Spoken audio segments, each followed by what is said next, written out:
الفاتحة. أعوذ بالله من الشيطان الرجيم. بسم الله الرحمن الرحيم. الحمد لله رب العالمين الرحمن الرحيم مالك يوم الدين. إياك نعبد وإياك نستعين. اهدنا الصراط المستقيم صراط الذين أنعمت عليهم غير المغضوب عليهم ولا الضالين. أعوذ بالله من الشيطان الرجيم. بسم الله الرحمن الرحيم. الحمد لله رب العالمين والصلاة والسلام على أشرف الأنبياء والمرسلين وعلى آله وصحبه أجمعين. اللهم صل على سيدنا محمد الفاتح لما أغلق والخاتم لما سبق ناصر الحق بالحق والهادي إلى صراطك المستقيم وعلى آله حق قدره ومقداره العظيم. قال رب اشرح لي صدري ويسر لي أمري واحلل لساني يفقهوا قولي. الإسلام تحية مباركة من عند الله. تحية الإسلام السلام. السلام عليكم ورحمة الله وبركاته. Alhamdulillah, yang pertamanya dan selama-lamanya marilah sama-sama kita mengucapkan setinggi-tinggi rasa syukur kita kehadrat Allah Subhanahu wa taala karena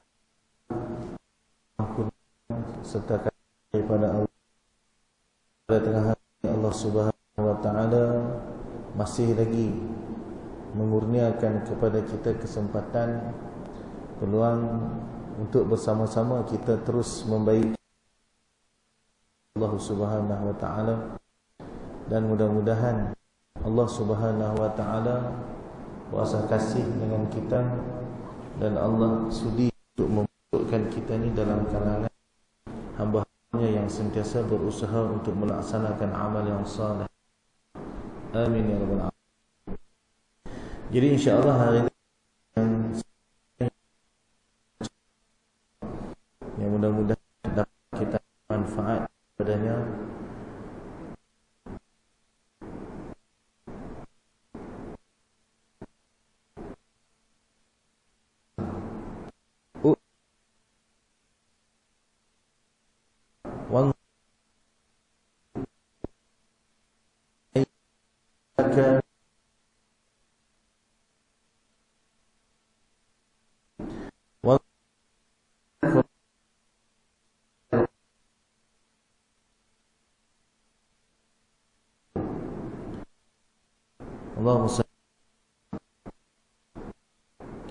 Kata Nabi sallallahu alaihi wasallam,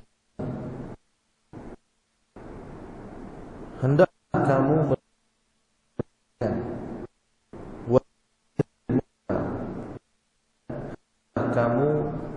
menjauhkan diri daripada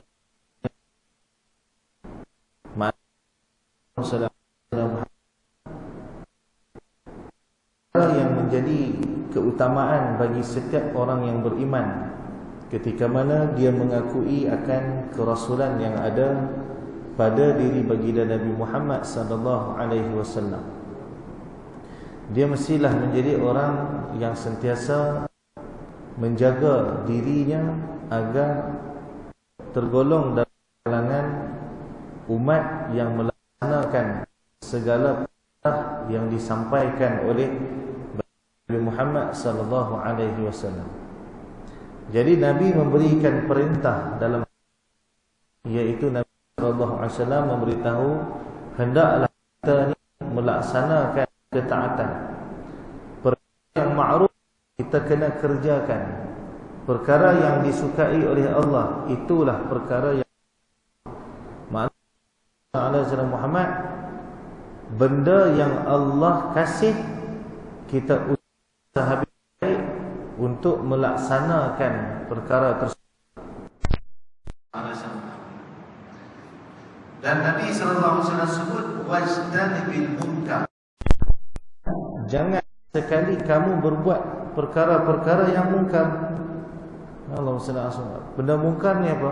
Benda yang ditegah oleh Allah dan Rasulullah. Apa sahaja yang dilarang oleh Allah, kita tinggalkan. Tinggalkan dalam keadaan bersungguh-sungguh meninggalkan perkara tersebut. Contoh, Allahumma salli ala Muhammad. Allah melarang kita untuk berbohong.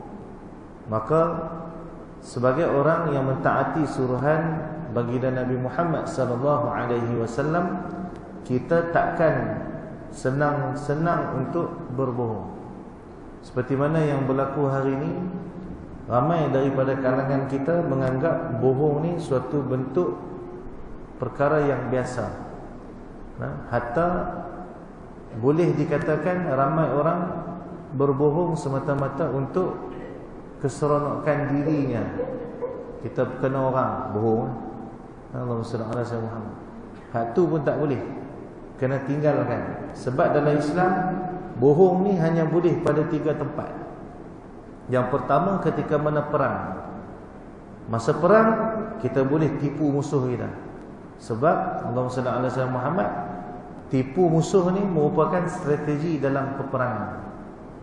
Yang kedua, berbohong kepada isteri dengan tujuan untuk menggembirakan hatinya. Allahumma salli ala Muhammad. Hak tu pun dibenarkan dalam Islam. Tapi jaga orang perempuan ni, kalau nak bohong jangan sampai kantoi. Sebab kalau kantoi sekali, makan tak habis dah. Allahumma salli ala Muhammad. Bohong yang macam mana ni? Contoh, Allahumma salli ala Muhammad.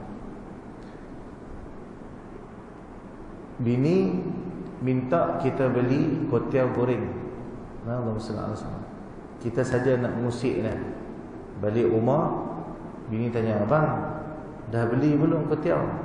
Kita kata, Allah, abang lupa lah, tapi kuotiau beli dah. Allahumma salli ala Muhammad. Yang tu tak apa. Faham? Maksudnya dengan tujuan nak menggembirakan hati isteri. Tapi kalau contoh seorang mak tipu anak, itu tak boleh. Contoh, dia kata ke anak dia, kalau abang boleh baca Quran, nanti mak beli coklat. Elok budak tu boleh baca, kita tak beli pun coklat tu. Itu bohong. Yang tu berdosa, tak boleh. Faham tak? Allahumma salli ala Muhammad. Kemudian bohong ketiga yang dibenarkan dalam Islam, Allahumma salli ala Muhammad. Allahumma salli ala Muhammad. Bohong ketiga yang dibenarkan adalah ketika mana kita nak merapatkan silaturahim di antara 2 orang sahabat. Kawan ni bergaduh dengan kawan ni, kita nak bagi mereka baik. Kita pun jumpa kawan A habaq kat kawan B. Ni kawan kita A ni kirim salam. Dia kata dia minta maaf banyak-banyak lah. Bukan sengaja nak buat sakit hati. Kawan B ni dengar macam tu, dia lembut hati. Dia pun kata, nanti hang jumpa dia bagi jawab. Dia kata aku salam balik. Kata aku pun minta maaf juga. Jadi tujuan baikkan 2 pihak. Allahumma salli ala Muhammad. Baik. Tapi selain daripada 3 tu, tak boleh kita nak berbohong. Allahumma salli ala Muhammad. Sama macam kawan jemput kenduri. Kita memang dah tak boleh main kan. Duk sebut kat mulut, insya-Allah nanti saya pergi. Walhan dalam hati memang dah tahu lah, aku memang tak boleh pergi. Hak tu pun termasuk dalam kategori bohong. Sebab insya-Allah ni dia perkataan yang berat. Sebab tu bila kata insya-Allah, kita serah bulat-bulat kepada Allah dengan izin dia. Jadi kita berat pada boleh pergi, kita jawab insya-Allah. Dan kita dah usaha pergi tapi tak sampai. Maksudnya Allah tak izin bagi kita sampai. Allahumma salli ala Muhammad. Tiba-tiba hari tu kita patutnya free, tiba ada tetamu ke apakah, itulah duduk dalam insya-Allah. Jadi riwayah dirahmati Allah Subhanahu wa taala sekalian, bila menceritakan tentang meninggalkan perkara yang mungkar, maksudnya kita kena mengaji sungguh-sungguh apakah perkara yang tidak disukai oleh Allah dan Rasul. Apakah perkara yang dilarang. Sebut tadi itu contoh-contoh sahaja. Dan banyak lagi perkara-perkara mungkar yang kita kena tinggalkan dengan bersungguh-sungguh. Termasuklah mengumpat, bersangka buruk. Hak tu semua tak elok belaka. Allahumma salli ala sayyidina Muhammad. Wanzur ma yu'jibu udhunaka an yaqula lakal qawmu idza qumta min 'indihim fa'ti. Allahumma salli ala sayyidina Muhammad. Baik. Dan lihatlah pada perkara yang kamu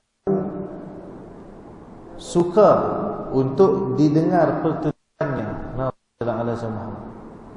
Maksud Nabi kata apa pula? Pada kita menjaga yang ma'ruf, kita meninggalkan yang mungkar. Sebelum nak bercakap, kita kena dan kita kena semak dulu. Hak kita nak cakap ni, kalaulah kita sendiri yang dengar, kita suka ke tak? Allahumma salli ala sayyidina Muhammad. Ini akhlak Rasulullah sallallahu alaihi wasallam. Sangat menjaga perasaan orang yang ada di sekelilingnya. Bahkan Nabi sangat menjaga sehinggakan pada perasaan musuhnya. Nabi tak menyakitkan hati musuh dengan sengaja. Allahumma salli ala sayyidina Muhammad. Melainkan pada waktu perang. Perang memang tipu hela. Allahumma salli ala sayyidina Muhammad. Tapi waktu biasa-biasa Nabi takkan menyakitkan hati yang memusuhi baginda Nabi Muhammad sallallahu alaihi wasallam. Pasal itu pada Nabi dibaling najis, Nabi tak ambil balik najis tu baling balik. Kalau kita lah orang baling taik dekat kita, tengah jalan-jalan orang baling taik lembu tuan-tuan, kita buat apa tuan-tuan? Adakah kita senyum kat dia, cakap tak apa, tak apa, tak apa? Ataupun kita pergi cari pula taik lembu lagi banyak nak baling balik? Kita lawan tuan-tuan. Tapi Nabi SAW dia tak macam tu. Sebab tu pada ketika Nabi pergi ke Taif bersama dengan sahabat Nabi Zaid bin Harithah, Allahumma salli ala sayyidina Muhammad, Nabi dibaling dengan batu. Bahkan seluruh Taif baling batu dekat Nabi SAW. Nabi angkat tangan mendoakan kebaikan. Ya Allah, kalau datuk nenek moyang mereka ni tak boleh terima kebenaran, kau jadikanlah anak cucu cicit mereka ni untuk mendapatkan kebenaran dan kebaikan. Dan hari ini kita boleh melihat bagaimana penduduk Taif dikurniakan hidayah dan taufik daripada Allah Subhanahu Wa Taala.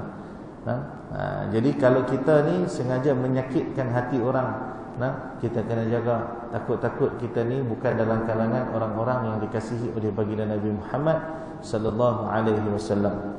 Baik. Jadi Nabi kata, bila kamu nak cakap, kamu kena fikir dulu. Hak kamu, kalau kamu dengar, telinga kamu berasa suka ke tak? Itu maksud Nabi sallallahu alaihi wasallam. Baik. Wanzur lazi takrahu an yaqula lakal qawmu idza qumta min 'indihim fajtanibhu. Dan Allahumma salli ala sayyidina Muhammad, ditakdirkan kalau pertuturan itu terhadap pada kamu ketika kamu berjauhan daripada penutur, maka pertuturan itu eloklah dikeluarkan, dan sebaliknya pun begitu juga. Maksudnya Allahumma salli ala sayyidina Muhammad, kalau perkataan tu kamu dengar daripada orang, kamu berasa suka, maka kamu tuturkan. Tapi kalau kamu sendiri dengar, kamu rasa tak suka, maka Nabi sallallahu alaihi wasallam kata apa? Fajtanibhu. Maka janganlah kamu buat perkara tersebut. Allahumma salli ala sayyidina Muhammad.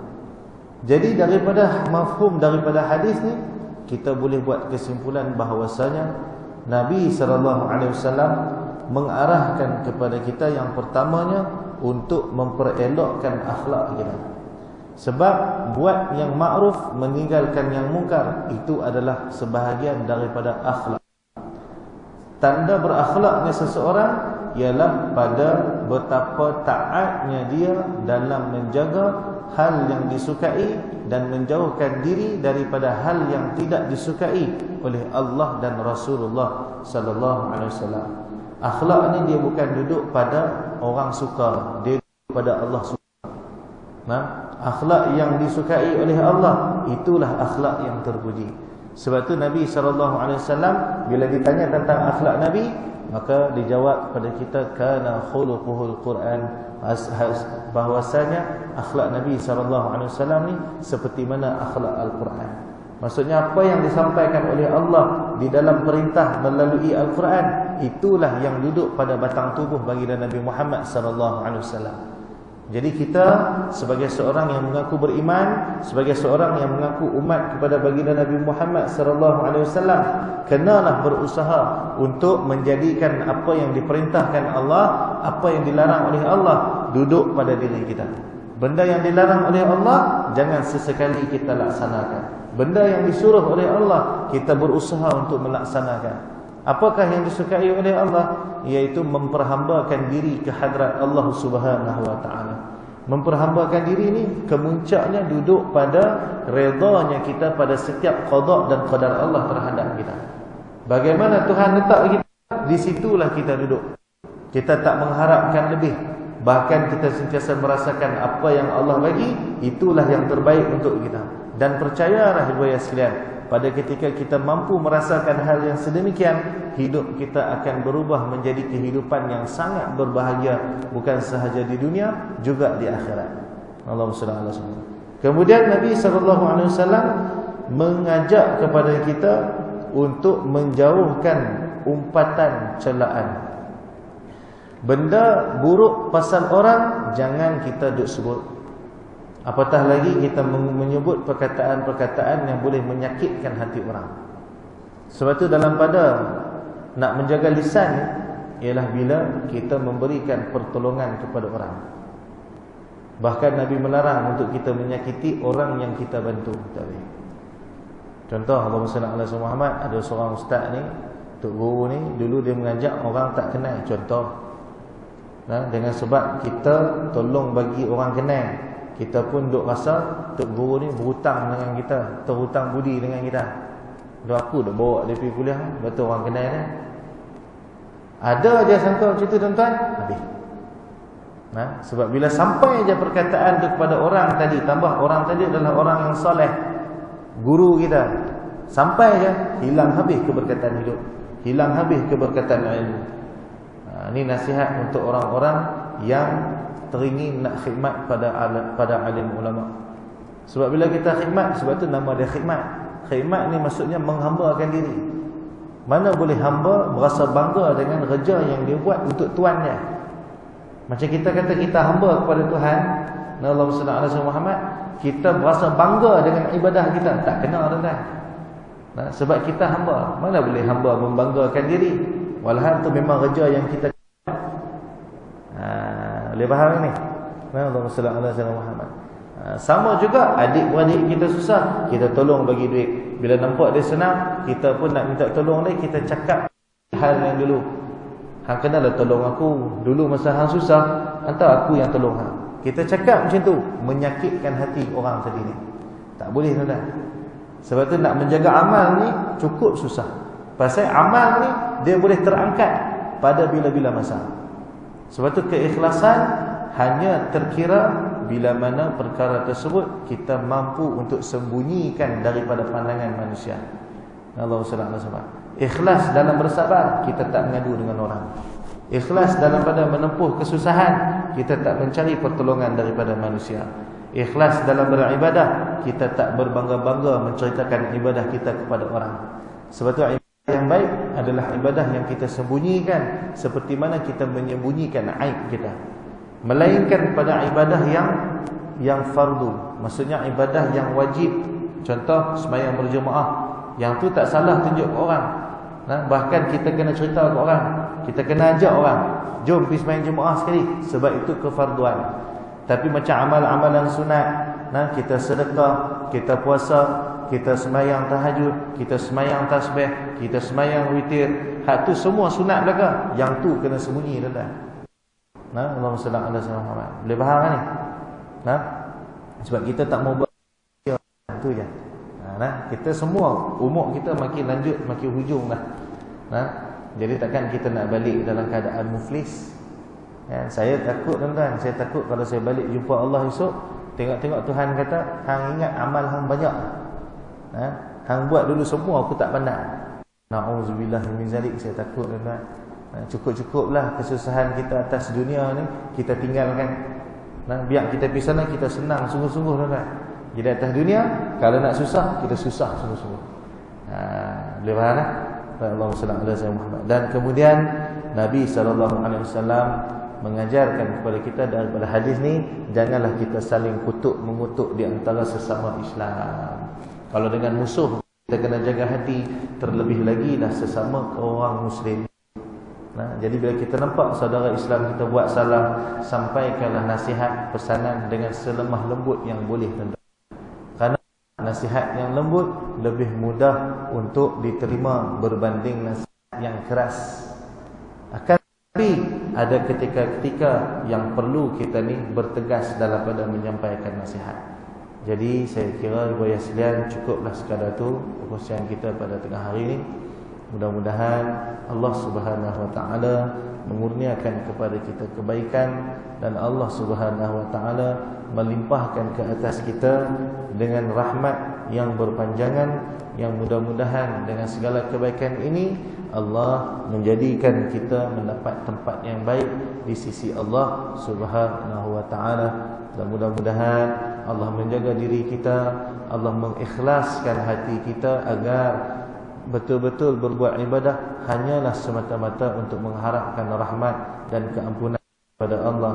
Dan mudah-mudahan dengan bersempena rahmat ini Allah izinkan kita untuk diangkat darjat di sisinya, diizinkan untuk ditambah rasa ketakwaan kepada Allah, dan mudah-mudahan Allah Subhanahu Wa Taala kurniakan kepada kita husnul khatimah insya-Allah. Amin ya rabbal alamin. Jadi yang baik itu datang pada Allah Subhanahu Wa Taala, yang buruk datang daripada kelemahan diri sendiri. Hakikatnya kedua-duanya datang pada Allah Subhanahu Wa Taala. Mudah-mudahan Allah Subhanahu Wa Taala sentiasa merahmati dan memudahkan segala urusan kita insya-Allah. Wallahu Subhanahu Wa Taala a'lam. Al-Fatihah. A'udzu billahi minasyaitonir rajim. Bismillahirrahmanirrahim. Alhamdulillahirabbil alamin. Arrahmanir rahim. Iyyaka na'budu wa iyyaka nasta'in. Ihdinas siratal mustaqim. Siratal ladzina an'amta 'alaihim ghairil maghdubi 'alaihim waladdallin. أعوذ بالله من الشيطان الرجيم. بسم الله الرحمن الرحيم. اللهم نور قلوبنا بنور هدايتك. اللهم نور قلوبنا بنور هدايتك. اللهم نور قلوبنا بنور هدايتك كما نورت الأرض بنور شمسك أبدا أبدا برحمتك يا أرحم الراحمين. وصلى الله على سيدنا محمد. الحمد لله رب العالمين. تقبل الله منا ومنكم تقبلا كريما.